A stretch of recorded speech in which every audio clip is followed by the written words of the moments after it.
Today we're going to be closing the laptop because we're going to have a less tactical conversation today around the most important things that you should be thinking about if you're going to build a profitable directory. So I came up with 7 different tips, lessons, questions you should ask yourself before you go and start building. And if you're someone who's struggled to find success in your own directory niche, or if you're just someone who struggles to even know where to begin in the first place, then hopefully thinking through these things will give you clarity on where to focus your time. Before I even mention the first one, let me just say if there's one thing that I think 99% of first-time directory builders should do is simply go find a directory that's already successful with a lot of traffic and just go build it. And don't just rip it off, but look at what information is there and how the information is structured on a page and how that page looks, and just recreate that and then improve upon it, right? Add something that makes you slightly different and then just go from there. You probably won't outrank the website that you're copying off of, but it will teach you the entire workflow. And who knows, if you do stick with it and you build enough authority and trust with Google, then maybe one day you do end up outranking them and now you own that high traffic website. But that kind of leads me to my first tip, which is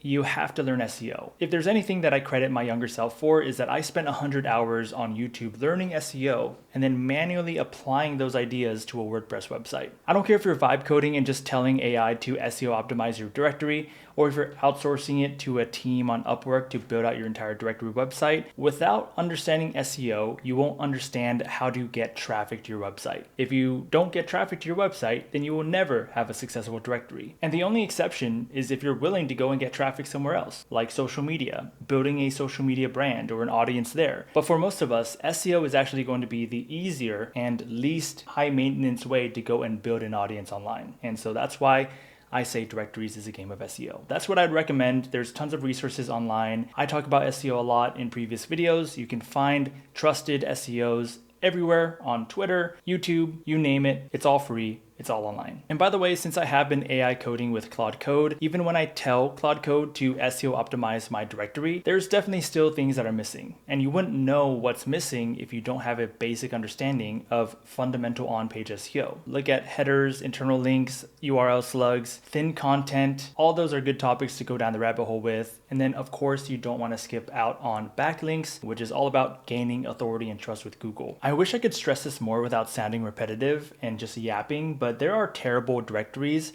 terrible businesses in general, brick and mortar, online, whatever it is, with incredible distribution strategies or marketing strategies. And that's how they get people through the door. And of course, there are companies with bad products where the marketing just exposes the bad product and all that. But I'm talking about, like, there are literally so many directories that get tens of thousands of monthly visitors, but they're not that helpful. They're not that valuable to the audience that it serves. Even if you have a half-assed product, you kind of still have a fighting chance to rank and do pretty well. And I think my porta potty directory is a great example of that. It has lorem ipsum on the front page. It's generally not helpful at all for anyone looking for a porta potty, yet I get inbound leads like every 2 weeks or so, and I can go and monetize that if I want to do. And it's a trash directory. It looks so bad, but I have certain on-page SEO fundamentals down and locked in for that website. So the second tip is more of an observation, but you have to have your own conviction for why directories work, why they can be viable businesses. I hear a lot of people on X, sometimes comments, or people in my community talk about Google AI mode, AI overviews, ChatGPT, and I'm not saying those aren't valid reasons to be a little bit concerned depending on the niche that you're building in, but you gotta have conviction for what you're building, otherwise you're not going to make it to the end. My conviction for directories comes from my own personal experiences. And unfortunately, I cannot transfer that to you. I have directories that have survived every Google Core update since 2022, and they still have tens of thousands of monthly visitors with hardly any major fluctuation in traffic. So that's one source of conviction. I also know how much Google's search engine results pages have changed in the last few years, and any location-based keyword is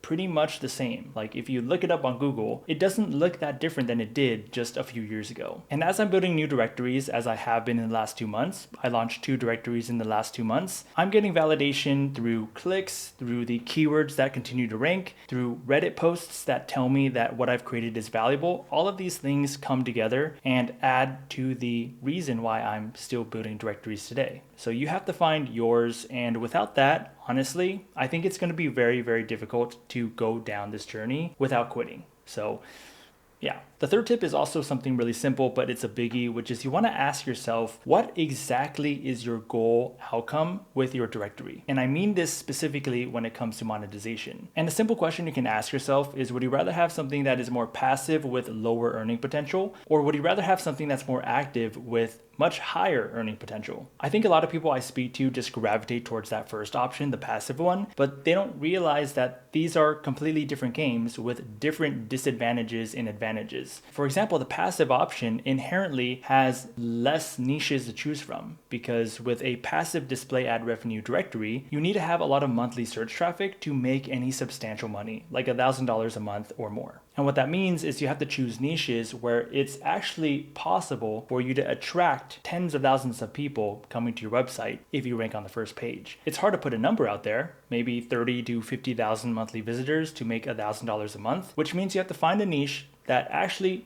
has 30 to 50,000 people searching up that niche topic every single month, which I guess sounds pretty simplistic, but take it from someone who has vetted and researched thousands of different niches for directories. It's much more rare to find an incredible niche for passive display ad revenue that isn't already dominated by massive directories. Or you have to have like a specific eye for them, which I've kind of learned to develop, and I can spot them now. If it all looks good from a data perspective, I'm like, okay, yeah, that is a very nice pick, and that doesn't come across too often, so I'm gonna go and build in it. And it's definitely more rare than the other one, which is a lead generation directory, which takes a lot more work, right? You're basically trying to get the right kind of person to your website, have them fill out a lead form, take that and sell it to a local business. That's way harder, but those are way more common. And there's tons of local services where you can go and grind out these directories and make sure your SEO is on point and then start selling leads. I see it all the time. Small directories, big directories,